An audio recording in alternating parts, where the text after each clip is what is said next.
behind the baller. My life is more than money and jewelry. My story's so crazy, dog. I said make a movie behind the baller. I went from playing sports to exotic whips. Ain't gotta tell me, dog. I know I'm the shit behind the baller. My life is more than money and jewelry. My story's so crazy, dog. I said make a movie behind the baller. I went from music exec to this podcast. Now I finally feel at home at last. Behind the baller. Yo, you are now listening to the World Championship Podcast, live and direct from the City of Champions. Yes, motherfucker, that's Los Angeles.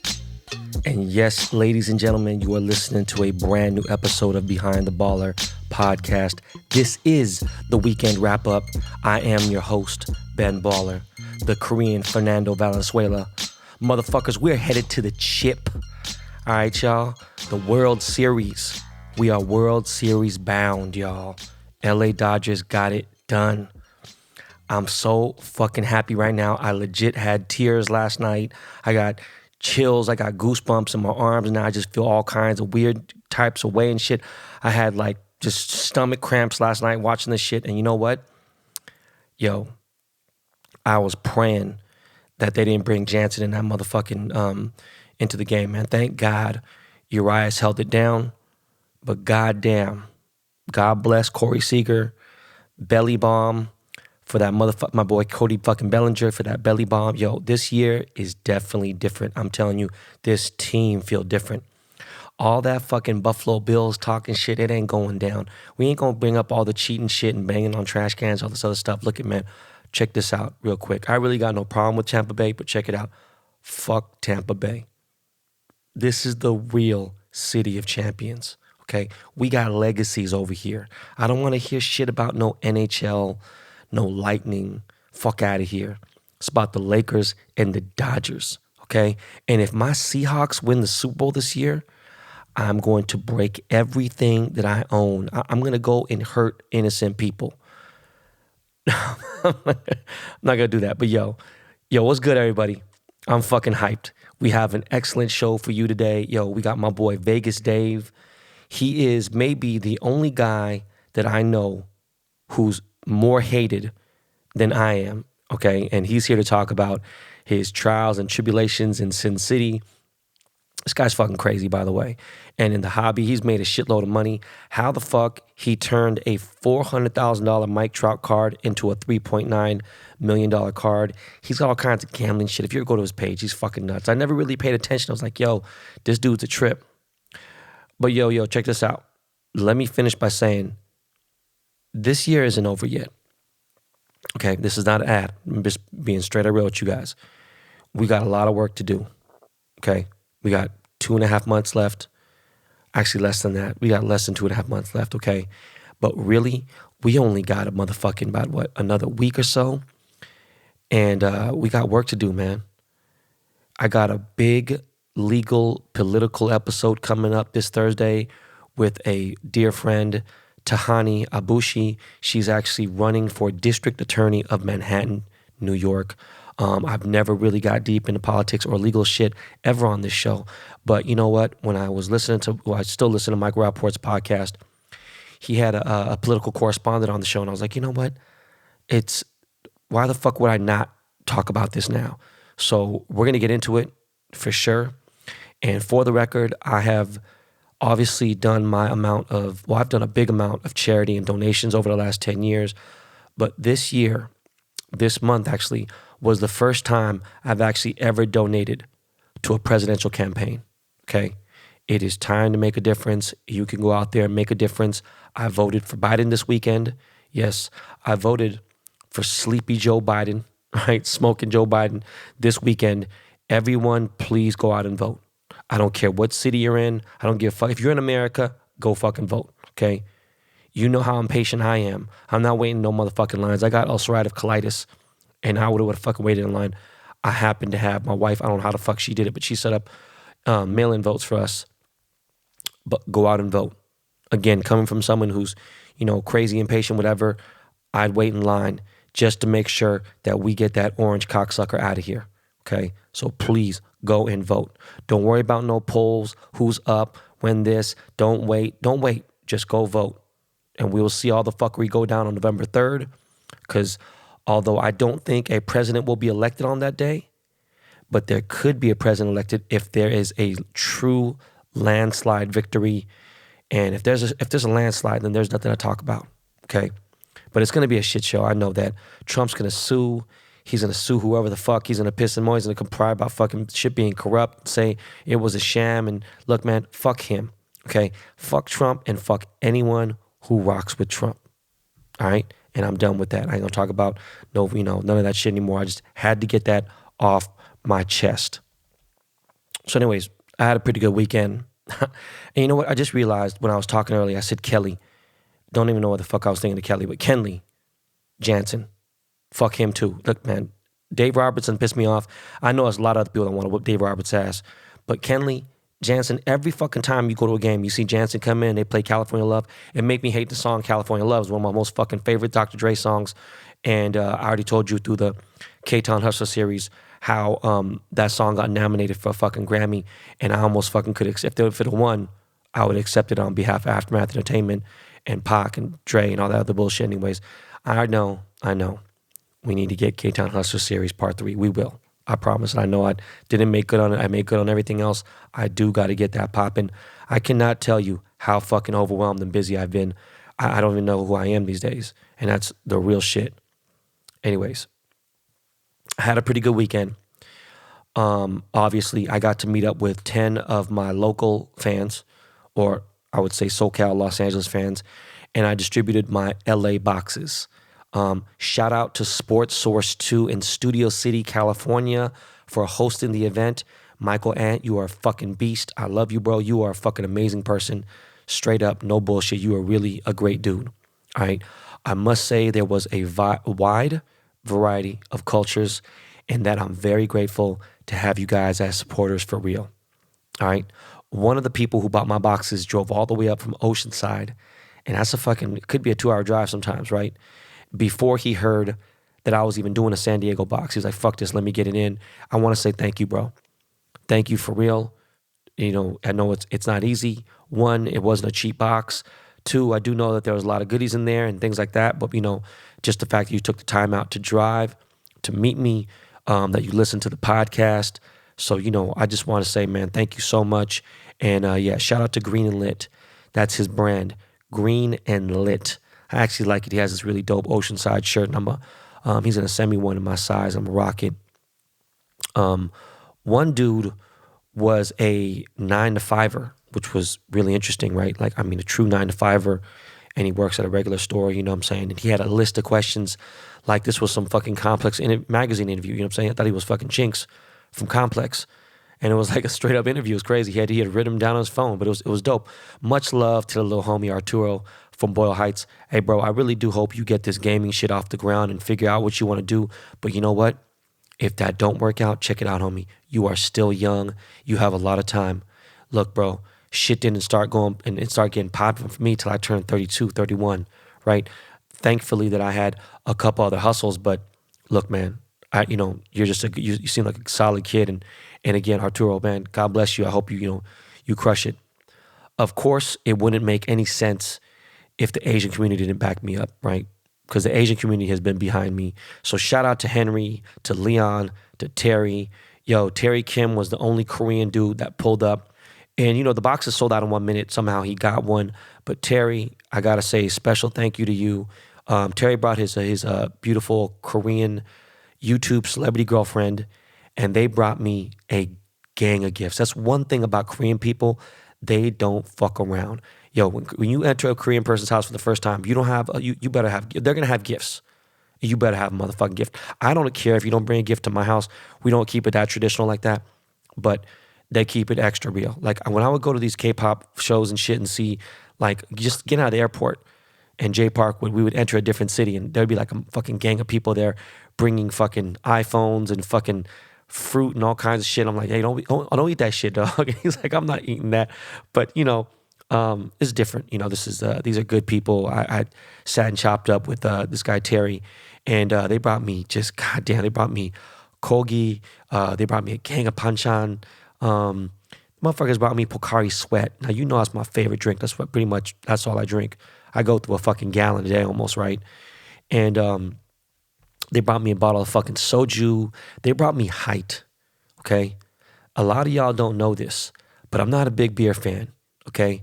But I do love me some Height, okay? I'll fuck with Cass, but Height is my shit. And they brought me that. Yo, thank you, Terry, and your girlfriend. I can't wait to do her show.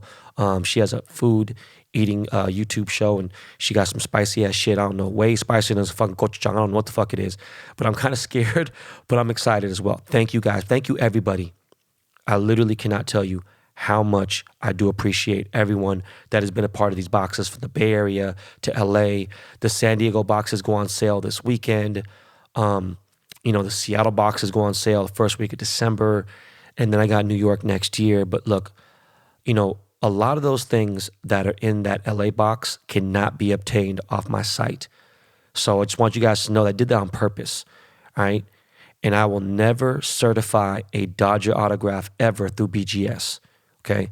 I will only sign Dodger autographs of my Chrome cards for super close homies, and that's like I can count on one hand. And of course for Dodger players, because I did one for Gavin Lux, I've done one for obviously Jock Peterson's my boy. But you're not going to see BGS certified Dodger cards. You just won't. I won't do it, period. Okay? And I'm not just going to sign it. You have to be it has to be something real special. By the way, last night, right when the game ended, I listed my Dodgers Pantone 294 BBDTC tees. And, right as soon as they went up, my assistant Sean hits me up and he's like, yo, they sold out. It was like 10 seconds and gone by. No bullshit. Those shirts are sold out. The BBDTC and the Pantone 294 Dodger Blue with the 21310, they were special for the box. No, I will not make any more, period. I'll do some other shit, but I'm not. I only made 36 of them. 24 went on sale last night. 10 went to the boxes, and I kept 2. All right? So speaking of my website, I had a big merch drop on a Friday. It did really well.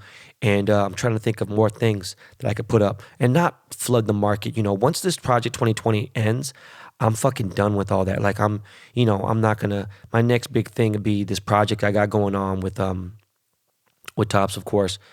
And then I got my Chrome set dropped in summer 2021. And so I've been meeting with graphic designers, and I'm doing a lot of things to bring better and nicer merch. When I say nicer, I mean like high quality. I don't want to just print on a Gildan, even though I love the Gildan white tees, but I'm talking about like hoodies, doing more of those really nice basketball shorts and doing other things like that.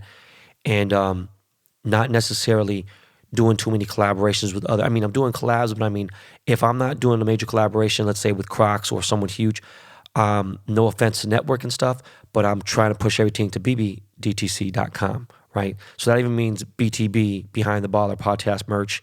I want to get I want to get some good podcast tees, the Dust Brother tees and things like that. But legit BB high quality merch is coming, and a lot more good shit. All right. A real quick thing about the hobby. We're not going to speak about it too much, but my George Brett autographs go on sale this Friday as well. And thank you to those who copped my Roberto Clemente card. I'll be choosing a winner for the gold Ben Baller money counter this week. If you bought a Roberto Clemente card, you literally got 1 or 2 more days to send an email to benballerDidTheCard@gmail.com. Show me a screenshot of your receipt. Don't show me no eBay purchase. Show me something from Topps.com, and you'll be entered into this raffle. I'm going to announce a winner. Don't forget, the San Diego boxes go on sale this Friday. Yes, my fucking George Brett autographs go on the same time, but don't worry about it. There's only 10 San Diego boxes, so figure it out. And the George Brett things, again, my autographs, again, because I'm doing them for a lower price and everything else, there's more room for people to kind of like join in on the fun and stuff and everything, right? And I only have like 6 or 7 autos left, and I think, and only 5 more cards left, so it's getting close, and I can't wait, and that is it for the hobby. So anyways, guys, let's get into this interview. It's straight to the point. Vegas Dave is crazy as fuck, and you just, you'll understand why people hate him, but he's a lovable guy, and he's just real. He's a money-making machine. He's a betting fucking guru. He's a fucking maniac, all right? So Miles, hit me off with some Lakey Lake, and then let's get into this interview.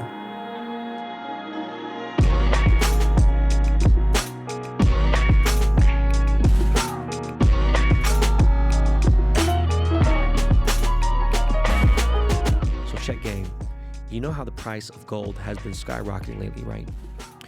There's an easy way to buy gold through our friends at Acre. Acre lets you subscribe to gold bars for as little as $30 a month. You pay each month, and once your gold stash reaches the price of their gold bars, they discreetly ship Acre Gold to your house. And just recently, Acre has introduced a new $100 a month subscription to a 5-gram gold bar. Acre lets you invest in physical gold without coming out of pocket all at once. Acre keeps you updated via email on your gold stash every month and ships out once you reach the price threshold. With Acre, taking physical delivery of your gold means it's safe and sound in your hands. Acre ships your gold directly and discreetly to your door.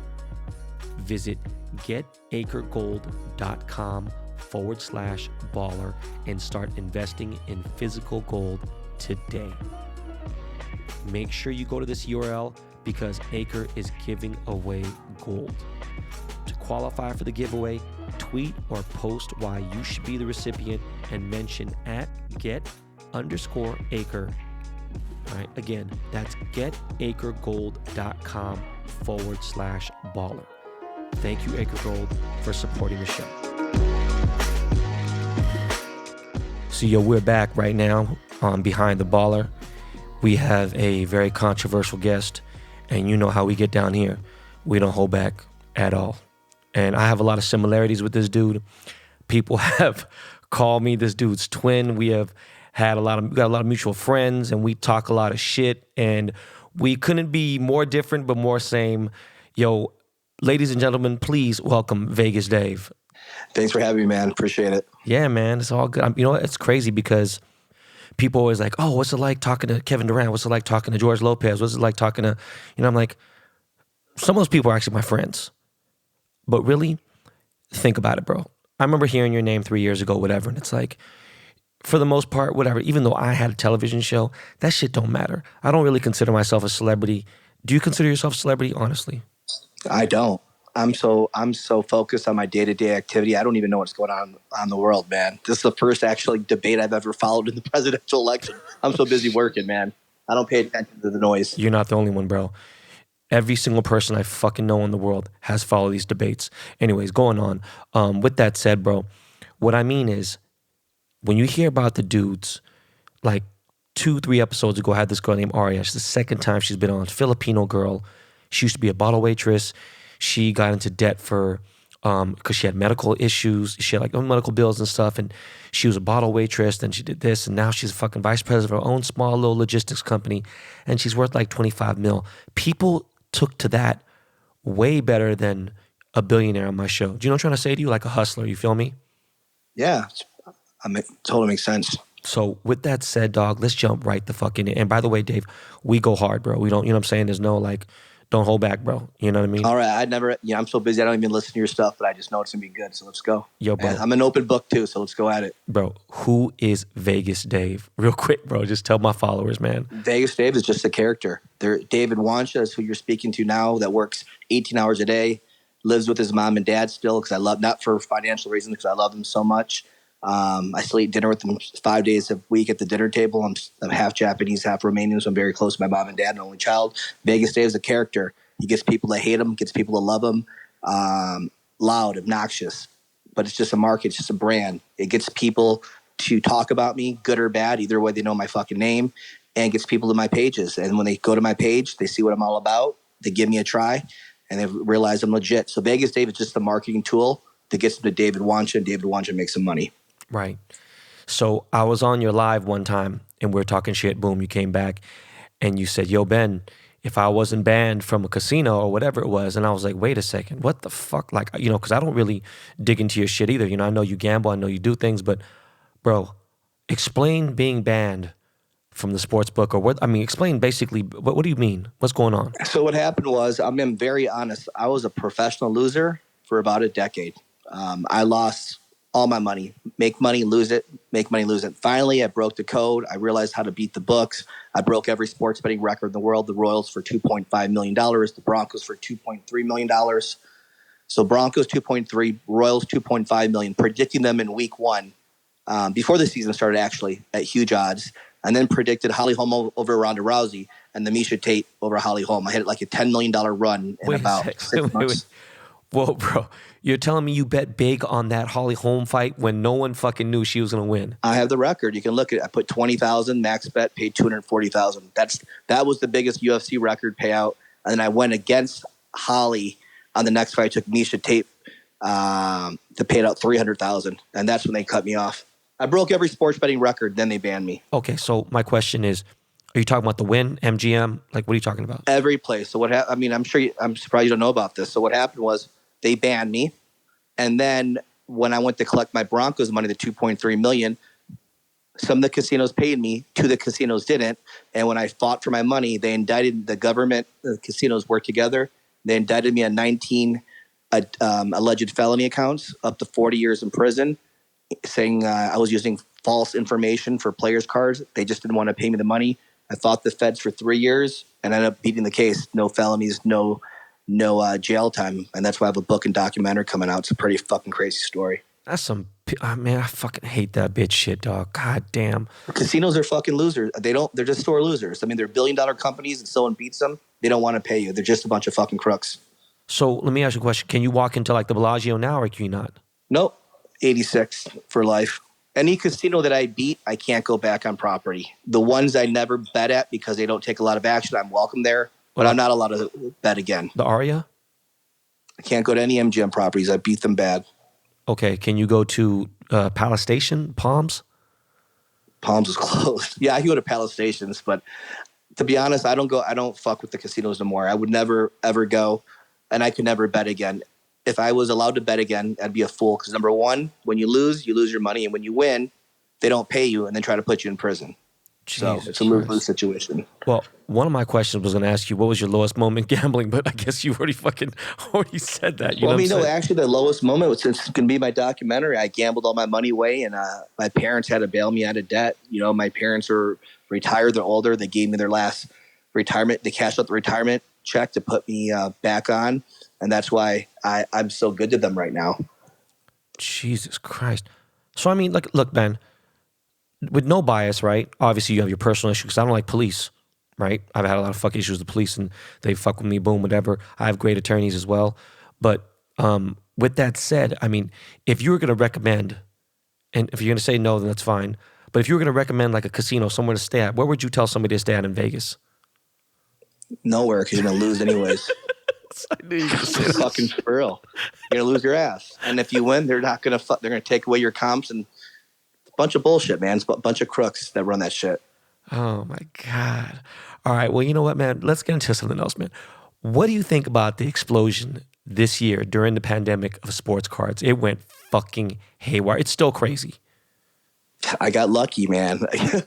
You know what? I agreed to put my red trout in the auction, and then the pandemic hit, and I was freaking out. I was like, oh my God, no one's going to buy this card. There's no sports. No one has money. But it worked in my favor because all these rich people had to diversify, and they realized the stock market was crashing. So it was the best thing that ever happened to me. It got more people to diversify their portfolio, and luckily it was a huge baseball card market, and I got out real quick. Oh, man. I mean, you know, when I saw the $900,000 one, and that was the one of five, right? When I seen that, I was like, okay, that's Vegas. Oh, shit, that's Dave. That's right. Oh, Dave, I know Dave. He reached out to me to get a fucking $300,000 watch. And I didn't fucking... He never wrote me back. I ended up buying it for pristine.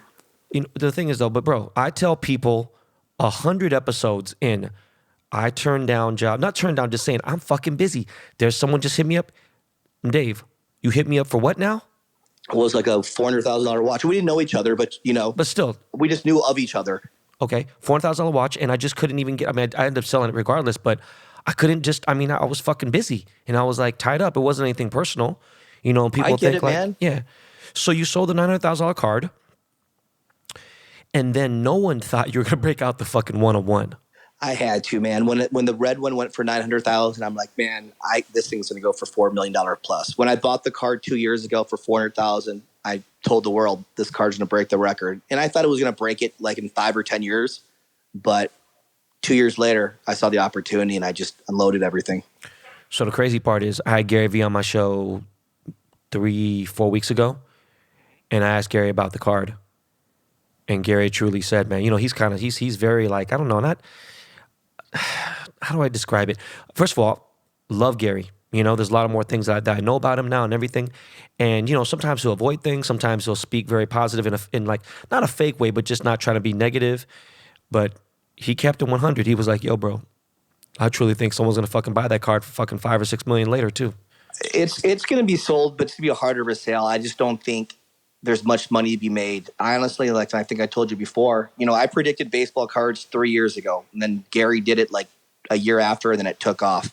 And I'm going to be the first one to predict it. The market's going to collapse. I still believe it. In 2 years from now, everyone buying all these Giannis's and all these Lucas, they're going to lose their Kevin ass. Durant, everyone, yeah. They're all going to lose their ass. Everyone's jumping on that rah-rah shit, buying all these Giannis's.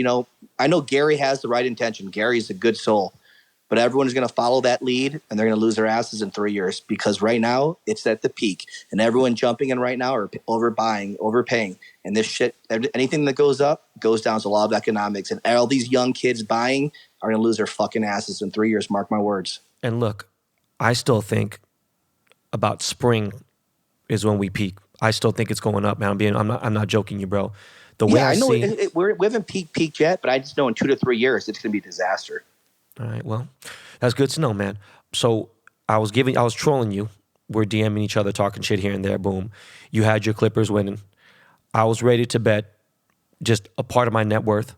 I was ready to bet $10 million. Fucking the Clippers were not going to win, bro. You know what I mean? I just knew in my heart, I was like, yo, bro, something's off internally. Something's just weird. Boom. So, like, how about my Lakers, bro? And you know what? I said it, man. We lost those 2 games by ourselves. They didn't beat us, bro. We beat ourselves. You know what I'm saying? Mm-hmm. We just beat ourselves. I mean, what are your thoughts of next year? I know it's early, but next year, we start in December. It's starting early. Yeah, and who knows what's going to happen to Cousins? I mean, it's very hard to win back-to-back in any pro sport. So my thing is when a team wins a championship, it's very hard for them to go back-to-back, but the whole public bets that team because they're sold off all the energy and hype. It's very hard to win back-to-back in pro sports. It happens, but it's very hard. No, for sure. And they got to stay injury-free. Look at fucking Jordan, man. He had to work 10 times. And he had such a different mentality. He literally had the real savage mentality. That motherfucker would stab someone and kick you when you're down on the floor.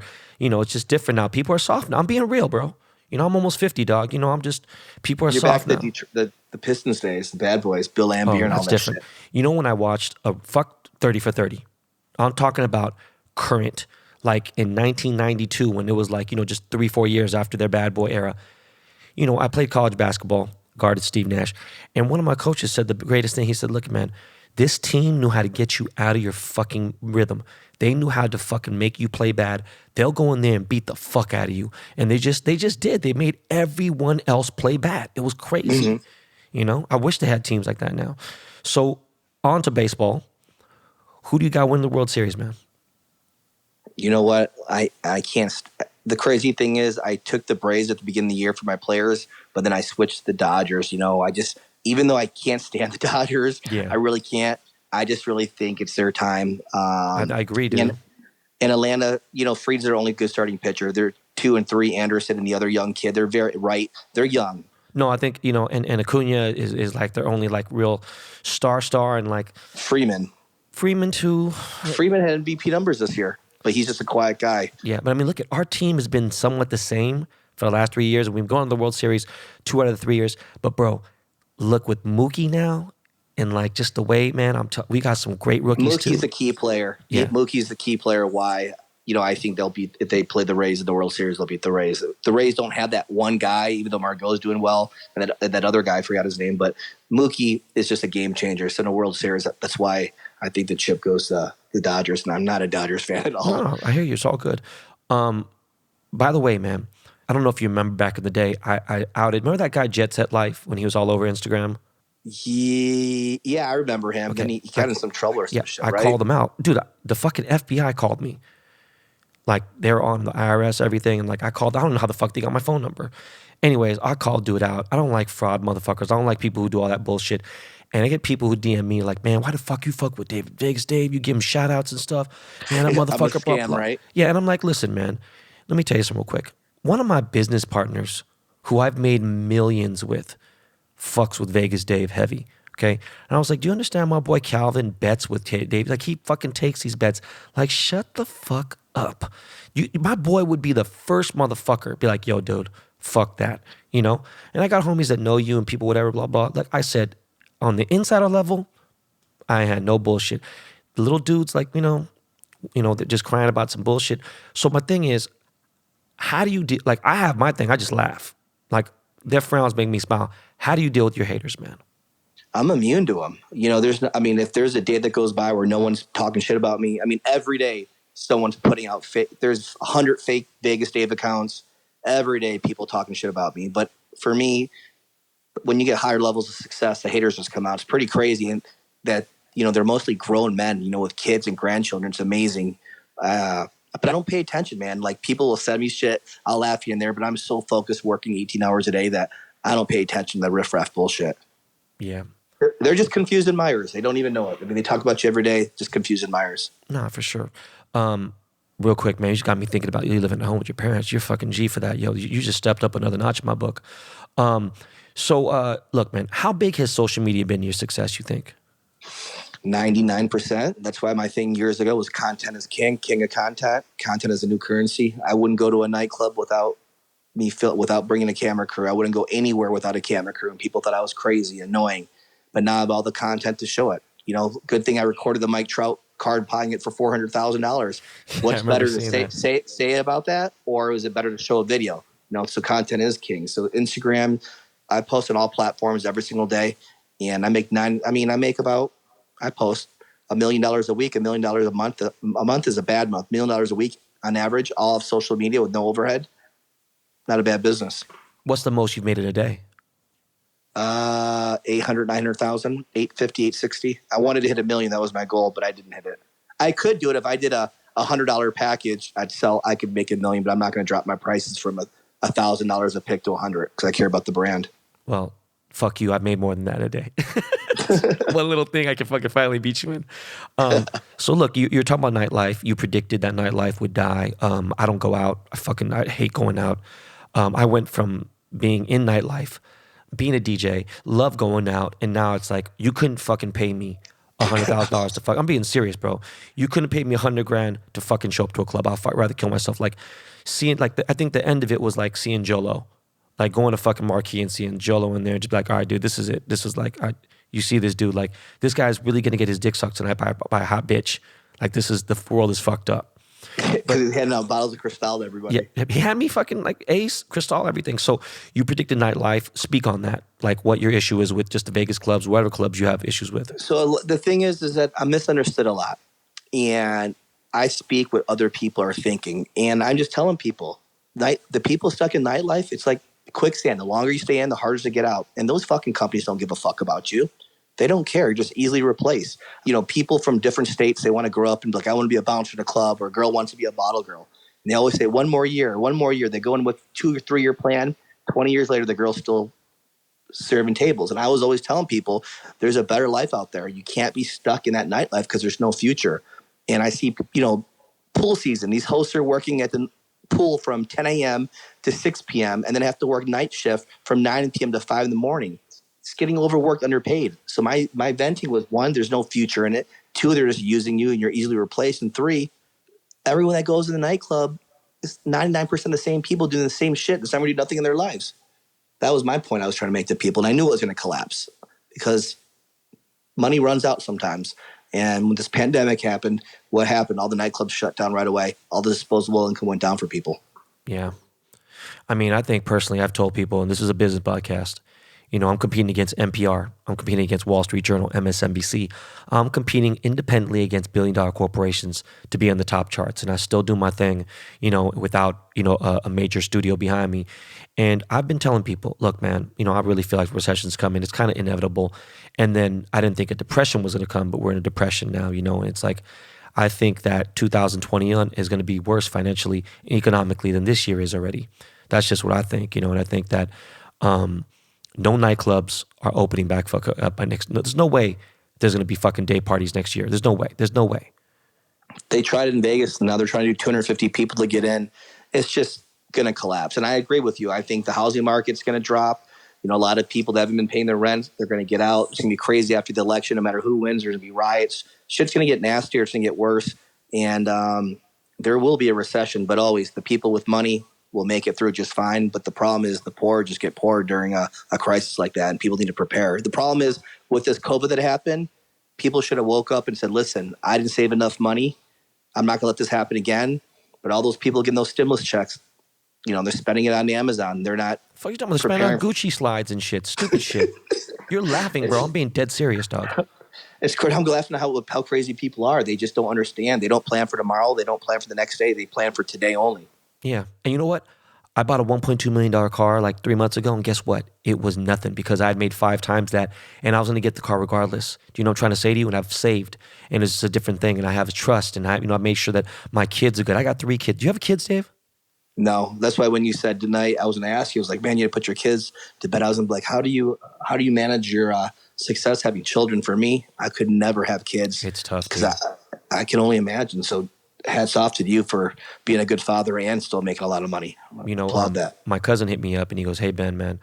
And he's 42, right? He's younger. He goes, hey, I don't get it. Because most of the time he's working, he's day trading, he's fucking has real estate, he sells fucking software, and he makes a lot of money, does all kinds of shit. And he's like, what do you do when your son's bike breaks down and then your wife's, the battery dies and this. And I'm like, motherfucker, you live life. That shit happens every day. And he's like, how do you do it? I'm like, I don't know. I just do it.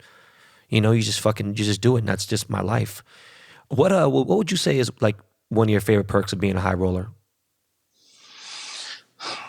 Probably just the power and the confidence. I mean, I feel like I can do what I want, where I want. I just do it, But I really before I used to be really out there, But now I'm more of an introvert. I don't like to be seen. I don't like people to know where I'm at.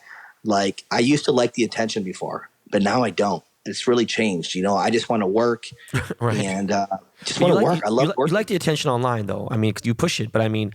I get it because I can't even leave the house. Did I get videotaped? I mean, come on, bro. Like, I'm just trying to eat my lunch. Like, I have to protect my kids, because I'm very, very scared, because, I got to carry a gun all the fucking time. I went a good 10 years without carrying a piece every day now or whenever I leave. Yeah, man. Anywhere I go, travel the airport, anywhere I go out to eat, people taking pictures, videos. It's just crazy nowadays. Before I used to love that shit, but now I fucking hate it.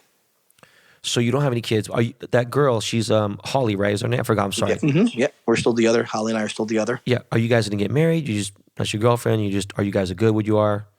Yeah, we're good. We're pushing the wedding back a couple of years. It's just the last 3 months is crazy. So I mean, this is a sacrifice we did for the relationship. It was just featured in the New York Post.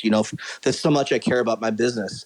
When COVID hit, there was no sports for 5 months, and then when sports came back, it was like March Madness every day since July 23rd till now. So I moved back in with my parents so I could wake up every day fresh, not going to bed late. Because when I'm with her, we talk and hang out. So I sacrificed a relationship to work 18 hours a day every single day. I've been working since July 23rd. And then when the World Series ends, I'll have a 3-week break till college basketball. But I mean, you've been going hard, bro. I ain't gonna lie to you. So question, man. So when you guys get married, what is the end goal? Like when are you gonna chill out? Like chill, at least calm the fuck down a little bit. I don't know. I don't think I can ever stop because you know what? Why would I ever turn down? I make $10,000 in 5 minutes. All I have to do is go into social media and say, click the fucking link and I can make $10,000 in 5-10 minutes off a package. Like why? I'd be stupid to turn down that money. No, but what I'm trying to say is, look, I turn down money all the time. What I'm getting at is, when does it stop? Like when you make $1 billion? I'm just curious. Like when will you stop? It was $1 billion, but who fucking knows? I don't know. I'm addicted to the work. Like I can't function if I'm not working. I don't know if I could ever stop. Right now, I don't envision me ever stopping. I'd fucking be on Instagram till I'm 80 at the beach. I don't give a fuck. Well, let me ask you a question, man. What impact on the United States do you think legalized sports gambling will have on people who were sports fans but now can bet their life savings on games? It's going to fucking crush people's lives, man, because 99% of the people fucking lose. There's not that many people that can beat the books, you know? So 99% of the people lose, which is going to mean people are going to be working, taking their hard-earned money and gambling it away, lying to their wives, and creating dysfunctional marriages. I already know what's going to happen. You know, people already gamble already. They always gambled offshore. Now they're gambling legally. The problem is if you allow people to gamble in almost every state, it's addicting, man. It's very addicting. And if you don't know how to manage your money, you're going to lose your ass. I think it's going to fuck the economy up. Damn. Well, I'm just keeping it real. You know what? I actually never read anything about you with card games. Do you play cards at all? No. Okay. Yeah. Sports only. Yeah, that's what I thought. I didn't read it doing any kind of like, you know, I was a degenerate gambler, bro. I ran a fucking bookie system in high school way back in the day. I was betting on horses. You fucking name it, bro. I bet on fucking tiddlywinks. You fucking flip coins. I was really that bad. You know, I controlled myself. I got kids. I got things to worry about. So, you know, if I go play blackjack, I'm going to play $100 hands. You know, like I'm not, like, I can afford to lose that and I'm accepted it. You know what I mean? Like, it's just having fun. What is your favorite thing and your least favorite thing about living in Las Vegas? Or just Las Vegas, period? God, I think the thing I hate the most is 99% of the people are industry people. I'm sorry to say that 99% of the people I know are losers, man. I'm just saying they're not doing shit. They're doing the same shit every single year and doing nothing. And they're 50 years old, still doing the same shit. I just think a lot of people are shady in Vegas. You know, they're not upfront. They're not honest. And it's just a show out here, man. So I'm not really involved with anything in Vegas anymore. I just stay at my parents' in my office and I just fucking work. The best thing about Vegas, probably the Raiders next year when that stadium opens. Jesus Christ, that fucking stadium is fucking beautiful, bro. I mean, it is fucking incredible.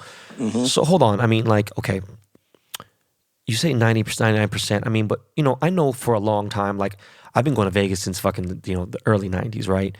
And, you know, some things that people tell you, like, oh, you know, by the way, you know, so I forgot what the fuck they said, like 90% of the entire city of Las Vegas or the entire town of all of Las Vegas, 90% work for the fucking casinos. And I'm like, come on, man, are you serious? But like, is that still true today? I don't know. I mean, I have no idea, but not anymore. Everyone got laid off. I just know that it goes from bus boys to servers to blackjack dealers to concierge. I mean, the hotels employ a lot of people. So like I said, hospitality is a big market, but it's once you're in, it's hard to get out, and it doesn't pay well at all. A lot of people are being affected right now. So I tell people, let's get that side hustle off the internet. That's the future, the 1099 world. Got to get out of that W-2 bullshit.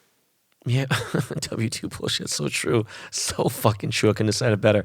I mean, I don't know, man. You know, like I just saw that the Wynn had rooms for $111. I've never seen a room for under $399 in my life. And that's like if you're booking super in advance at Christmas during a dead time. Like, how like, you see all these fights that are happening in the fucking casinos now? Like, it's straight. I heard about them. It's crazy because anybody can go right now. Everyone's getting fucked up. It's cheap. And, you know, there was a certain clientele that the Wynn attracted before, but now anybody can get a room. And I just heard there's a lot of stabbings. There's a drive-by. It's crazy right now in Vegas. Bro, there was a full-on fucking straight riot inside Fashion Square. I mean, Fashion Show Mall. Fashion Show, yeah, I saw that.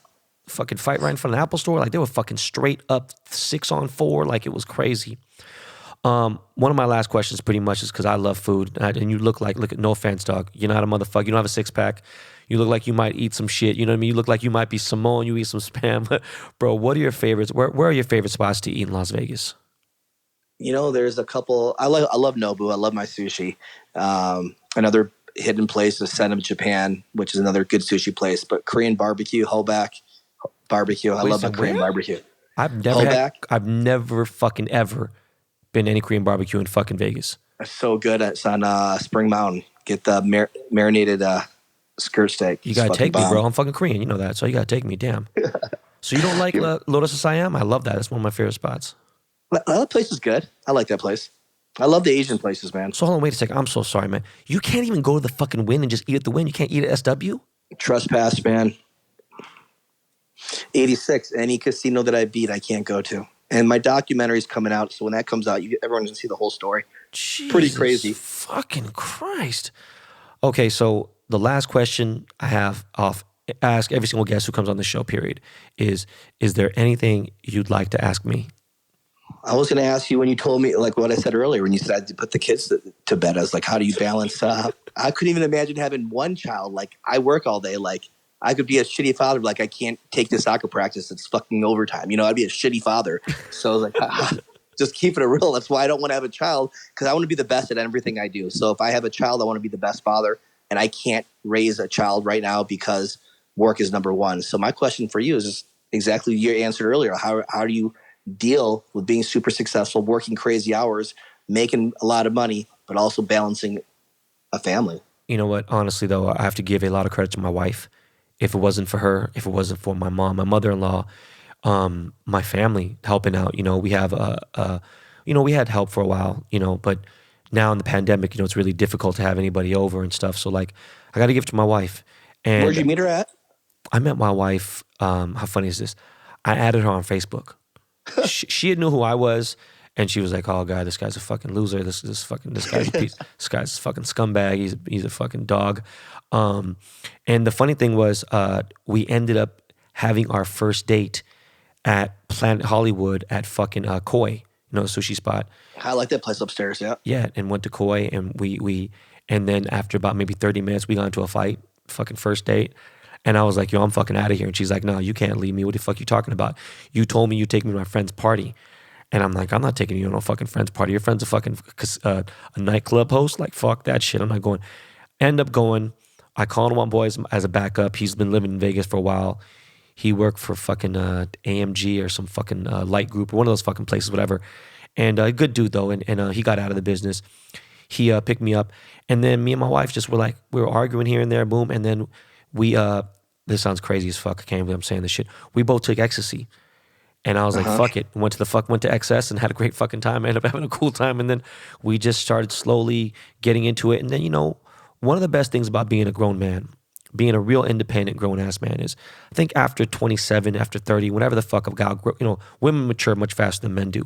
When you grow up, you don't have to wait fucking 2 years to do something. In high school, you wait like 3-year relationship. You could do a 3-year high school relationship as a fucking adult in fucking 2 months. Do you know what I'm saying? You don't sit there and wait for fucking, you just know what you want, bro. You don't play games. You don't bullshit. And, the timing was right. And I was like, look, man, this is it. What's good? This is who I am. And I'm not going to apologize for who I am. Who are you? Okay, I know who you are now. Boom. And, it just really happened quick, man. We've been together for 11 years. We got 3 kids. You guys still fight? We fight over stupid shit. I ordered food and I didn't tell her. You know what I'm saying? Sometimes I leave, one thing that drives her crazy, I leave napkins on the table. And we have a fucking housekeeper, so it's just like, she just gets mad about, but we don't fight about no real shit, but I do definitely owe her some dinners. It's just difficult right now. This outside fucking weirdo, it's fucking 90 degrees outside. It's just, I don't know, man. I can't wait for this shit to be over, dude, period. Another year or so. But, hats off. I respect it, man. That balance is key. It's tough, man. And let me tell you something, Vegas Dave. Dave Wanya, you said? I'm sorry. Wancha. Sorry, Wancha. My bad. Sorry about that. Vegas Dave, I'd like to say on behalf of Behind the Baller podcast, thank you so much. And as a friend as well, too. Really appreciate you taking the time to get on this show. And no, seriously, you have fucking made this was straight to the fucking point, machine gun podcasting. This is fucking great, bro. Thank you so much. All good, man. We'll stay in touch. Thank you. My brother. Thanks, man.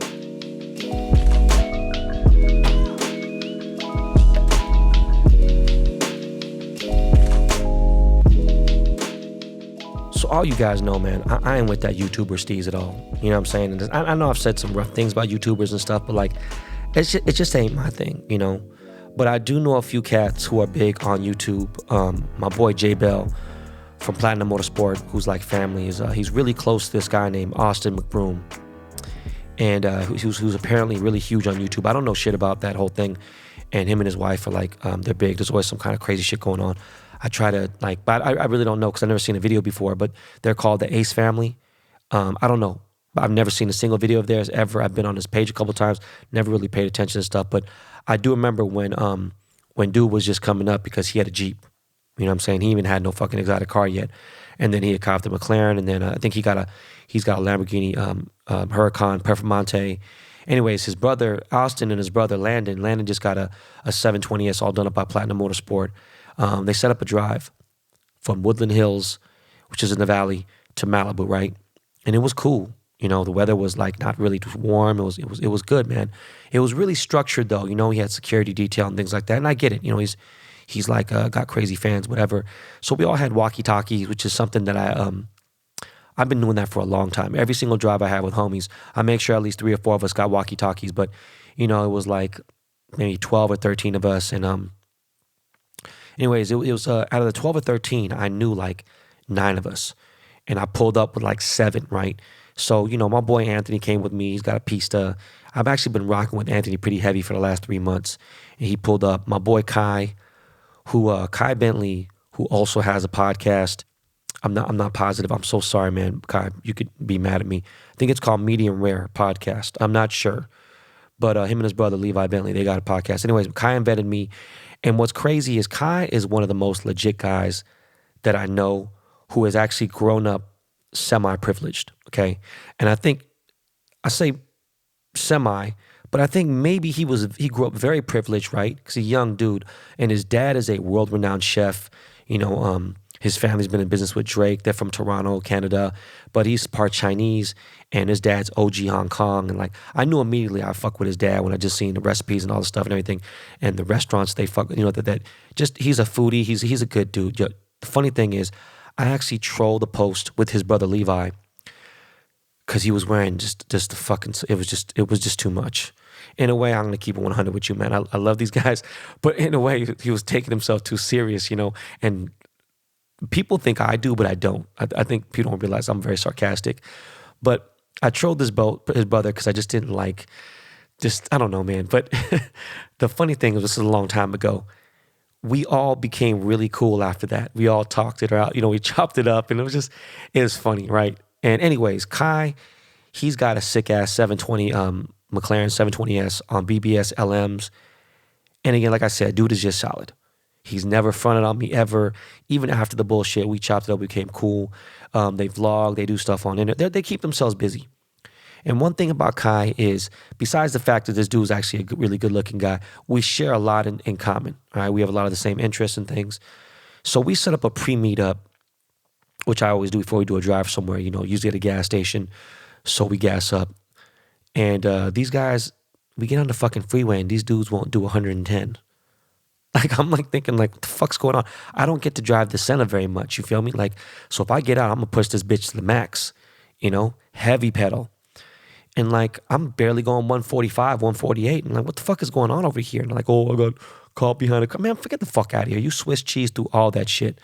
You guys got fast cars, but don't want to drive fast?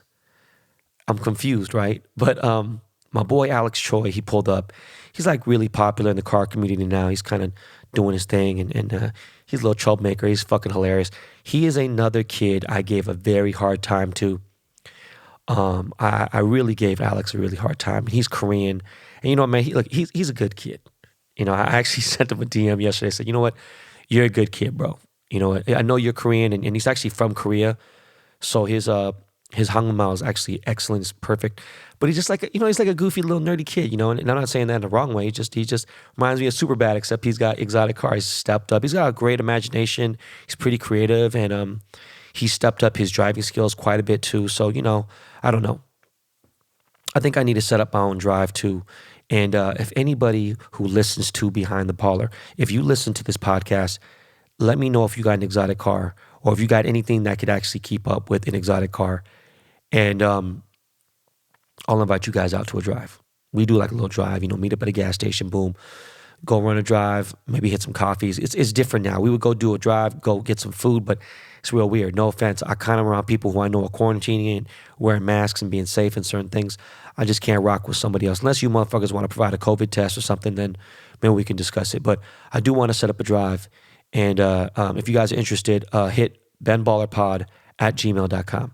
Now, speaking of drives, the first PML Quick Strike night drive is tomorrow night at Burgers 99 on La Brea Avenue. All right. It starts at 8:30 p.m. You should be able to get there a little bit earlier. Don't get there too early because I think you can't park on the street before 7. But from there, I am not sure where we're rolling to. It's going to be crazy because this is the very first night quick strike we have ever done. So for more info, go to PML Quick Strike on Instagram. And this weekend, actually, I'm doing a charity drive for Armenia. You know, I got to support my Armenian brothers and sisters too, right? But I'm doing a drive from Glendale to Orange County. And the crazy thing is, I was actually supposed to be in San Francisco this weekend, and I just canceled my trip 2 days ago. I'm supposed to be out there for business for Ben Ball, did the straight and everything else. But you know what?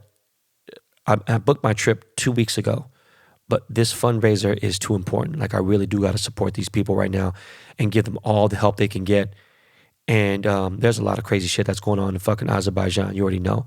And actually, one of the dudes who set up this fundraiser is a guy named Diko, and he's like a legend. He's like a real legend in the not just Armenian community, but the SoCal car community. This dude owns a wheel company called Giovanna Wheels. And this was a big brand. No offense to Forgiato, because that's my boy. AC is my dog. And Forgiato is a fucking, a huge brand. Also Armenian owned. So it's like, I got love for both these dudes. But like, I got to show love to this dude. Never met him before. So it's going to be kind of interesting. And if you're interested, god damn. Who could you fucking DM? I don't know. It's an Armenian ride for Armenia drive in Glendale, but you have to pay if you're gonna pull up. It's $500 a person. If you do have a passenger in your car, it's $600, so it's a lot less. But it's for a good cause. Look, I canceled a trip to my favorite city to do this. So, all right, letting you guys know what it is. Real quick to football, for your information. Shout out to mybookie.ag. I am currently 46-28-1 when betting against the spread. So, yo, I'm going to keep it 100. I'm doing better than a lot of motherfucking professional analysts are out there, okay? And currently right now, I'm up just over $21,000. This weekend's games were cool, but my Seahawks had a bye week. So I wasn't really tripping that deep. I get more into the games when we play, and I just could watch. But like, I don't know, I watched a little bit. I got the NFL mix, so I can watch everything at a certain time. I got back in time just to catch the end of some of the early games. But I can't believe the Falcons finally gave that work to someone, and it happened to be none other than the motherfucking Vikings. All right?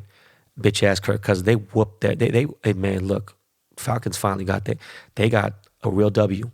And, they should have.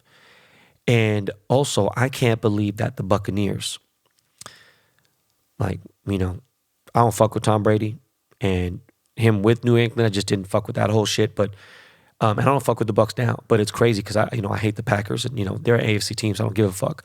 But they gave the business to the Packers, yo. See Aaron Rodgers throw that kind of that many interceptions, pick sixes, and motherfucking get sacked and all kinds of shit. Yo, I'm all for it. Because it takes another team out of the NFC, or actually the only other NFC team that was undefeated, he took them out. So I'm hoping that, I haven't watched it yet, but I'm sure Stephen A. Smith will put the Seahawks up back in first. We'll see. He might fucking put fucking bots. Who the fuck knows, man? Motherfuckers love to hate the Seahawks. Listen, fuck the Packers and fuck fucking Aaron Rodgers, even though he is definitely one of the GOATs out there. Last but least, I'm shocked that the bitch-ass Niners actually beat the second best team in our division. Like, in the Rams. I cannot believe Aaron Donald. I can't believe, I'm literally speechless that the 49ers beat the fucking Rams. Okay?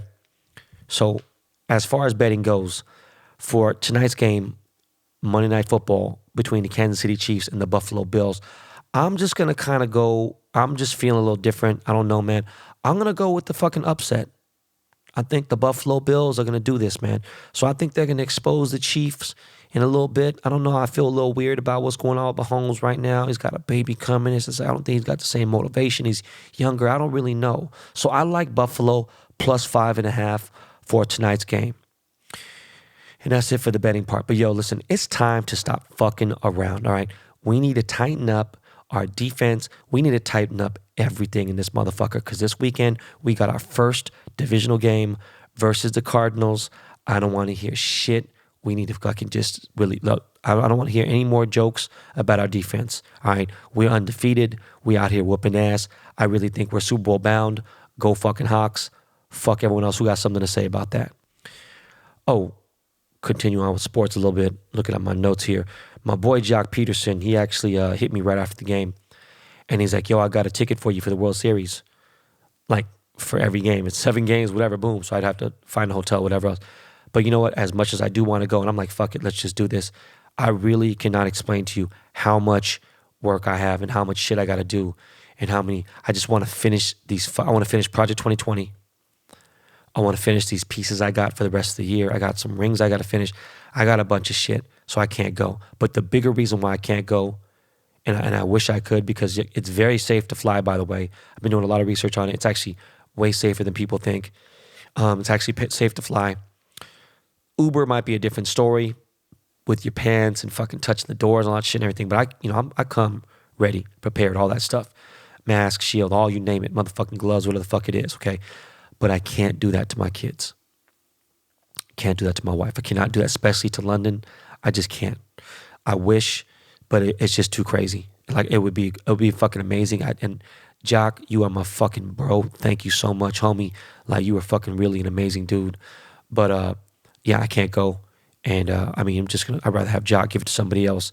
But yo, Jock, I need you to hit some of those motherfucking bombs like you was doing last year, the year before last. I need you to hit a motherfucking, just an HR, a big motherfucking homer at a Globe Life Field.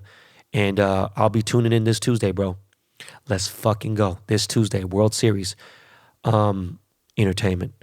Ain't been much entertainment. I went swimming this weekend. It was fucking hot as fuck, and the pool was freezing cold. And Kaya, it sucks because London and Ryder, they've been out. They've been everywhere. London's been on a plane. They all have passports and shit. They've been all over the place. But we had to cancel our trip, actually. It's crazy. We had a trip planned earlier this year. I think I mentioned before, right before the pandemic, we had booked it in January to go to Cabo. So I got Kaya's passport ready, boom, and everything. But she's never really been anywhere. I mean, she doesn't understand because she's 3 now. So Kaya's like active. She's got the most character out of anybody. She's so crazy, and she's just the most colorful out of all of them, even more than Ryder. And she went out a lot before she turned 3, but she doesn't understand. And she's so young, so she thinks that staying home is normal, and it's kind of sad. So, I don't know. So when we went swimming, even though I haven't gone swimming in the last 2 weeks, and she loves swimming regardless, she didn't want to go back in. I'm fucking freezing to death in the pool. She didn't give a fuck. She's like, I don't want to go inside. So I don't know. But we watched Hocus Pocus, which I haven't seen. So I think I fell asleep to that shit. And they just, they're cool. Kaya is addicted to TikTok. I hate that shit. But anyways, as far as movies for you guys and shit that I can tell you that I'm watching and that I can tell you and recommend, there ain't been anything worth watching. Right? I've been dying to buy a new movie. It's fucking sad. Like, I'm waiting for Batman. I'm waiting for fucking I don't know, Fast and Furious. I have no idea. I'm waiting for fucking Mission Impossible. I'm waiting for fucking everything. Okay, but I did hear that this show Lovecraft on HBO is lit, but it don't look that fresh to me. So I don't know. Anyone who's watched it, hit my DMs, let me know what's good, and tell me if it's a good show or not. All right. But yo, my boy Blanco, he's got an Instagram page. He's fucking crazy. I definitely 100%, if he's listening, Blanco is definitely 51. Something's fucked up in him. He's 730. Something ain't right. He's an intelligent dude. I think he can go far. And he's fucking crazy. He's an ex-gangbanger. And he's not that far from where I grew up. Actually, very close to where I grew up. And he's actually more around my hood than I am. But my boy Blanco hit me up, and he told me about this older show called Southland. It's a cop show, right? But it's like LA straight up. And I had to buy it. I was like, fuck it. I had to buy season 1 because it's not available to stream anywhere. So I bought the first season, and I watched fucking 7 episodes straight. Boom, like addicted. All right. Anything that's got to deal with real OG shit in LA, like real LA shit, like Hollywood, South Central, West Side, West Hollywood, gangbanging. It's got C. Thomas Howell on the show, and it's crazy. It's got real gangbanging shit from Gray Street Crips to essays and all of that. It's really good. I definitely recommend it. I haven't got to season 2 yet. I'm going to start that this week, maybe get to season 3. I don't even know if the show is still on the air, and I don't give a fuck, but I'm about to buy every season until it's not lit. All right, y'all. Look, I'm watching motherfucking sports. That's what I'm watching, okay? And I'm still tripping that we are going to the World Series, okay? and that we could possibly get a chip in baseball and basketball this year. All right. I know 2020 has been fucked up, but we got to focus on the positive. Okay. But also, rest in peace to anyone who lost their life this year in the pandemic. Anyone who had a family member that died due to COVID, you get my condolences. All right. God bless you. But I wish Kobe was still alive to witness all this greatness and all the Mamba mentality that's going on in LA. It is just fucking crazy. I'm just trying to focus on the positive and just really look at things with the glass half full. I've always told you guys, this is not your practice life. That shit is a lifestyle, a motto to live by, for real. And with that said, we are fucking out of here, y'all. Thank you again. God bless for another episode. We got an important episode coming up this Thursday, for real. Every episode is banging, but this one is important because it's something not like we've ever done, okay? And again, do not forget to vote. Go out and vote, all right? And if you love this show and you have not yet left a review, please do so now. Go to the Apple homepage and go to the podcast homepage. Leave a 5-star review. If you leave a 5-star review, leave it in question format, and I will answer the question on next week's Weekend Wrap Up. I will shout your name up and all that stuff and everything else. I hope you guys did your homework. I hope you told 3 friends about this show.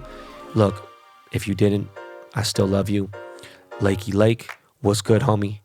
You already know, bro. All right, y'all. We out of here. Lakey, take us to the moon, fam.